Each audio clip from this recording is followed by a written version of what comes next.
খালিদ ইবনে সাদ রাদিয়াল্লাহু তাআলা আনহু থেকে বর্ণিত, তিনি বলেন, আমরা যুদ্ধের উদ্দেশ্যে বের হলাম, আমাদের সাথে গালিব ইবনে আবজারও ছিলেন। পথিমধ্যে তিনি অসুস্থ হয়ে গেলেন। আমরা মদিনায় ফিরলাম, এমত অবস্থায়ও তিনি অসুস্থ ছিলেন। তাকে দেখাশোনা করার জন্য ইবনু আবু আতিক আসলেন।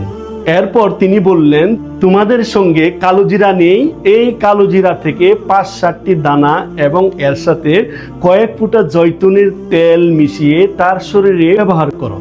কেননা মা আয়েশা রাদিয়াল্লাহু তাআলা আনহা থেকে বর্ণিত, তিনি বলেন, রাসূলুল্লাহ সাল্লাল্লাহু আলাইহি সাল্লাম বলেছেন, কালোজিরা সকল রোগের প্রতিষেধক, তবে সাম ব্যতীত। আমরা জিজ্ঞাসা করলাম, সাম মানে কি, এর দ্বারা উদ্দেশ্য কি? তখন মা আয়েশা আমাদেরকে বুঝিয়ে দিলেন, এর দ্বারা রাসূলুল্লাহ সাল্লাল্লাহু আলাইহি সাল্লাম উদ্দেশ্য নিয়েছেন মৃত্যু, মানে মৃত্যু ছাড়া কালোজিরা সকল রোগের চিকিৎসা হিসেবে কাজ করে। হাদিস সহিহ বুখারী।